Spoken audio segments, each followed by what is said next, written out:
Hello, everybody. I am Dr. Mariane Pinkston, and welcome to The Better Life with Dr. Pinkston. It is always wonderful to have you guys join us for another great show, and I do have a great one this week that is going to be very near and dear to my heart as we talk about a very deep and dark subject that needs a lot of exposure, and that is suicide and suicide prevention. I know that this is a topic that can get uncomfortable for people. We want to really uncover this and speak deeply about it, and I have somebody very, very deeply involved in suicide prevention. She has done and accomplished so much. I'm so happy to have Gaer on the program today. Welcome in, and thank you for joining me. Thank you so much for having me today and highlighting this really important and, as you said, difficult conversation. Absolutely. And it is difficult because I think because things have gotten very difficult over the last couple of years with a lot of people who have gone through a lot of trauma with COVID, a lot of political upheaval, many things like that. We've also had a lot of issues surrounding the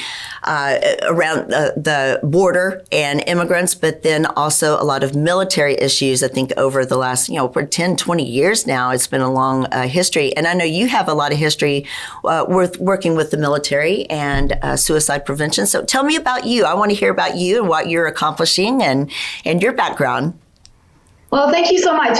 I think I'm probably sort of boring, but I have been in the mental health field for a long time. I'm not going to tell you how long because then your audience is going to guess my age and my feelings are going to get really hurt. But I will say I didn't go into this work with the intention of being involved in suicide prevention.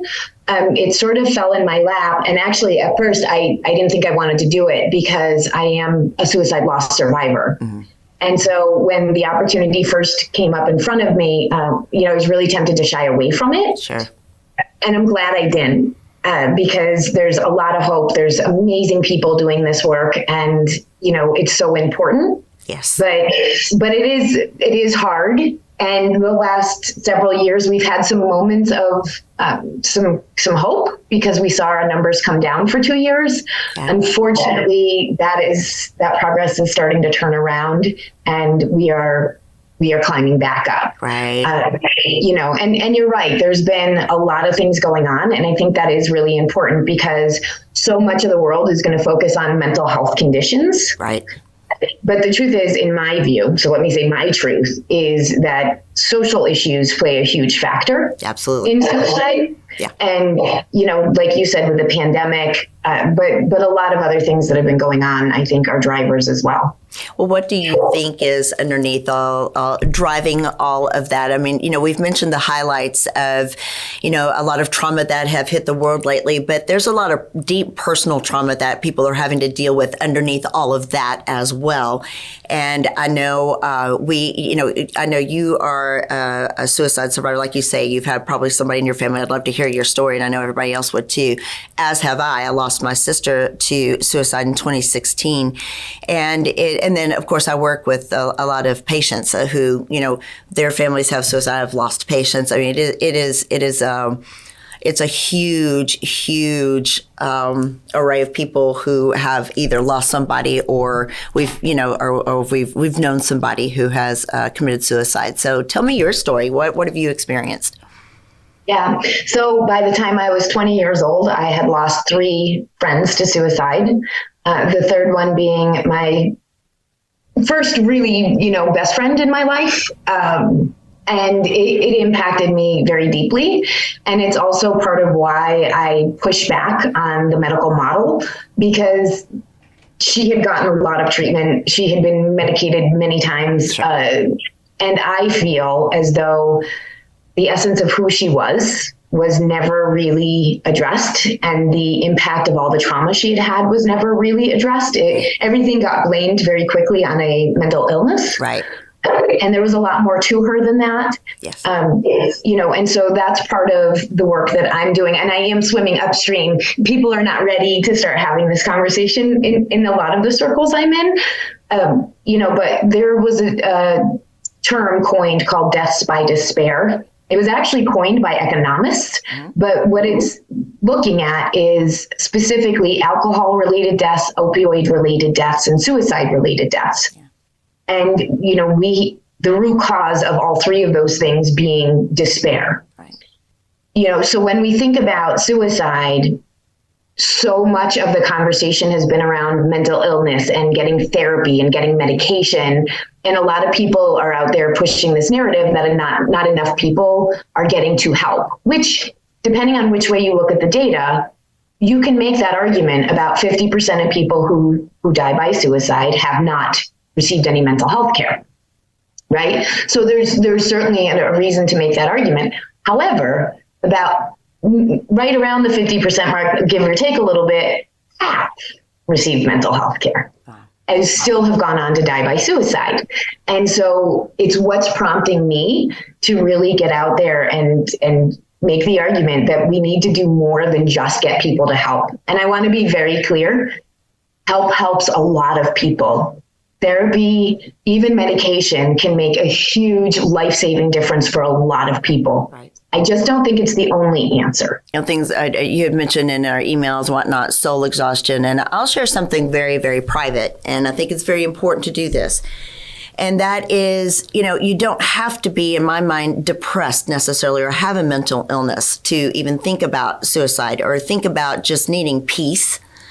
Have been through some very, very dark years these last 7 years. I mean, ultimately, somebody as tough and strong and outgoing and, well put together as Dr. Pinkston, went through some pretty crappy shit, to put it bluntly. And you just get to a point sometimes where you're like, I'm not depressed. I don't need medication. I need therapy. I need support. I need people around me. Nobody really understands what I'm going through. I just need peace. I just need my mind to be free and my heart to be free for a little while, away from, these horrible, horrible things that are going on that ultimately are not my fault, not things I can control. If I can control it, I can deal with it. When I can't control it, sometimes I just can't deal with it. And, not that I would ever do anything. It would be, a horrendous, horrible thing. But I tell you, when you get exhausted and the world just seems to be falling down around you, I'm telling you, it's a thought that will pass through your mind. And I just need peace. And I see so many people, so many women in my clinic, so many people who have been through so much, great people that I don't really think are mentally ill. I think they are just exhausted and just need help, just support, that kind of support and help. How do you treat somebody like that? How do you give somebody the peace that they need? Well, so what I'm doing right now, and I'm really excited about it, I'm out in the world and I'm talking about this concept of soul exhaustion, which you just mentioned. And soul exhaustion, it can certainly exist with a mental health condition like depression or anxiety. So it's not an either or, sometimes it's a yes and. But I also believe that soul exhaustion can exist when there is no mental health condition present.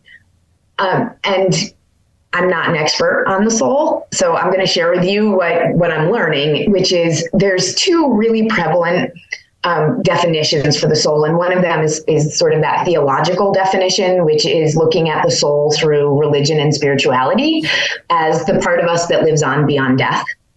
But the other, and actually more common view of the soul, is that it's the deepest part of who we are, or the essence of who we are as people. And what's nice is that the term soul exhaustion works regardless of which one of those definitions you relate to.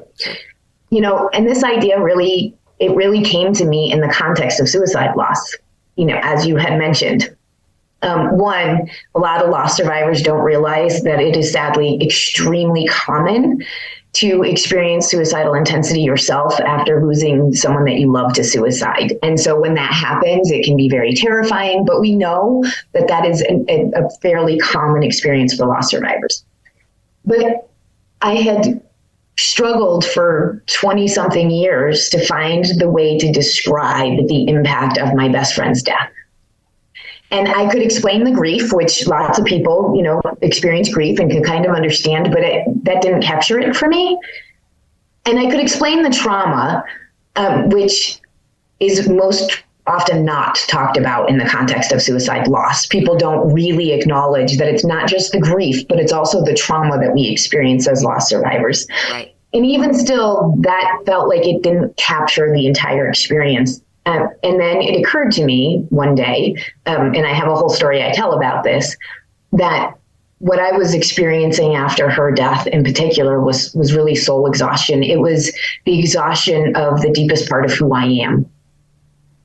And it took a really long time to recover, in part because there was no roadmap. Right. So I was terrified. I was terrified to go out and start talking about the soul and soul exhaustion, because we work in the medical model.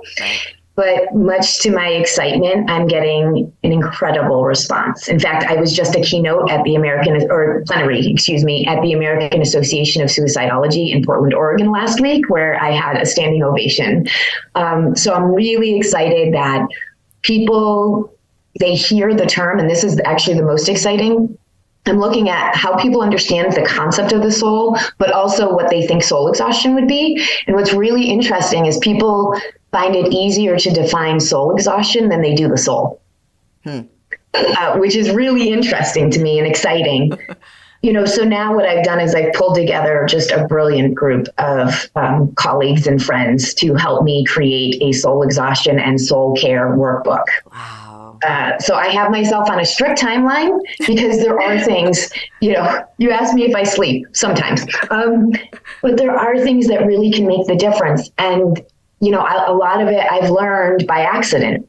Sure. And so, I want to pull together all of these really brilliant people and say, I want to make something that people can go through this book. They can say, okay, what is causing my soul exhaustion? What's at the root of why I feel this way? And then, once they sort of figure that out, they'll have recommendations on different areas of soul care. Soul care is a much deeper level, right? I think the word self-care has gotten really overutilized. Yeah, it has. You're right. And I had a woman in one of my workshops say to me, if one more person tells me to pour a bubble bath and light a candle, I'm going to effing scream. And it's true, right? We have people with these gaping wounds and we're telling them slap some antibacterial cream on there and Right. So soul care is really about looking at that much deeper level of who we are as people. And I have great news. I have really exciting news. I think that's great. I want to be the first on your list to receive that because I need a roadmap. Hey, I know I do, like many. I do a lot of things. I guide a lot of people. I'm there. And a friend said it to me this morning, Marianne, there are so many people that depend on you. I don't know how you do it. I'm like, I don't either. And if somebody would provide me a guidebook on this, that would be wonderful. And you're right. I do know that I've got, 15 minutes to spend, maybe less sometimes, to spend in a room, with somebody who really, really needs my guidance. And until I figure it out for myself, I'm not sure that I could do it in 3 hours, let alone 15 minutes with somebody about how to get through this world. It's getting tougher. I think about our kids. When I was a kid, I used to go ride on a bike until 10 o'clock at night. My parents had no idea where I was, what I was doing. Didn't matter. We were safe. Things were wonderful.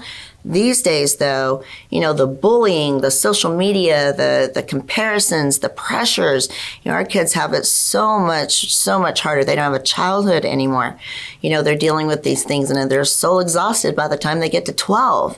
And it's really a shame. And we've got to do better. We've got to do better. And you're right. I feel like we've got to stop putting it in terms, definitions of, mental illness. This is not a mental illness. This is just waking up every day. This is just life and trying to get through it. I don't care who you are. It's tough to do. And I'm so sorry about your friend. And 3, my goodness, I survived 1. I don't know how you've survived 3, and I'm so sorry for that. But I'm glad you're doing the work that you're doing. Isn't it funny how you get dragged into what you do and what you love by some force that you never would have woken up and chosen for yourself? Just the universe just says, oh, there you go. And here you are, so trying to solve people and their issues. But we're so glad you're doing it. Will this workbook be something that people can look for at your website, or how can people get in touch with you and start to look for this? So what I would recommend, I do not do very much blogging at all. I generally only send out, newsletters when I have news. So people could certainly go and subscribe on my website to my blogger newsletter. I'm not even sure what I have it called there. And I assure you, when we publish the workbook, I will send out a notice to everyone on that list. Great. And my website is my name, sarahgaer.com. Very good. And I will have all of that information on my website as well. And I hope I am one of the first to know that this is coming out. I will be happy, absolutely, to spread the news of this hard work that you're putting into this, get this out there. And again, I want to be the first. You can find all of her information. And she's got a lot of talks that she's given. She's got a lot of accolades. I was going through her website and it was just nonstop scrolling of things that you've accomplished with this topic. It's amazing. I'm so glad you're doing it. But you can go to drpbetterlife.com and all of her information will be there, as well as the ability to find all of our previous shows. I'm on every podcast platform, YouTube, Spotify, iTunes, all of them. And then again on San Antonio Radio every Sunday at 4. Our new show airs every Sunday, relatively Sunday at midnight. And you can always catch our new topic of the week, but you can go back through the archives and find plenty of our shows. I do need to spend a minute thanking pinnacleresearch.com or Pinnacle Research Texas, and their site is pinnacleresearch.com. Pinnacle has been with me for over a year now and has been a wonderful sponsor for me. They concentrate on fatty liver and liver disease, which is rampant here in San Antonio, Texas, and in South Texas.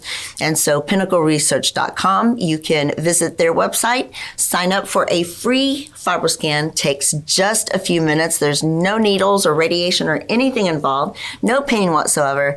And you can find out if you get screening and find out if you have fatty liver, again, which is very, very rampant here, very important. Pinnacle has been on top of it all. Some fantastic doctors. And again, go to my site, drpbetterlife.com.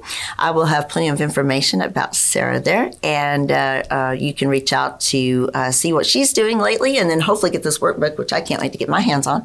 And then we're going to take a short break. Sarah, be right back on the other side and talk a little bit more about this great and important topic, suicide. Be right back.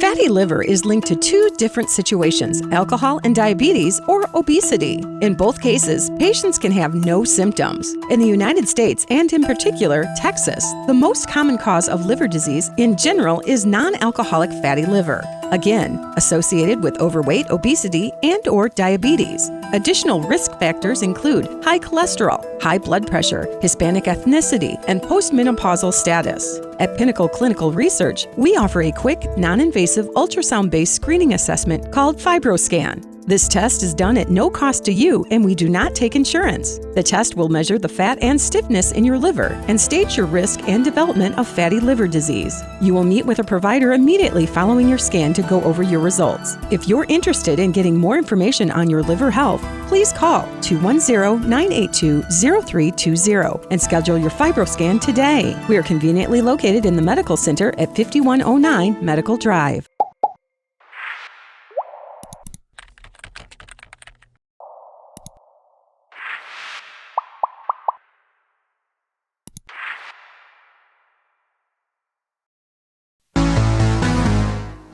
Hello there. Welcome back. I'm Dr. Mariane Pinkston, and I am here with Sarah Gaer, who is speaking about suicide, soul exhaustion, suicide prevention, and very, very important topic. And so we've got just a few minutes left, Sarah. I know that there are people out there listening who need to hear you and need to hear something encouraging this morning about how to get help.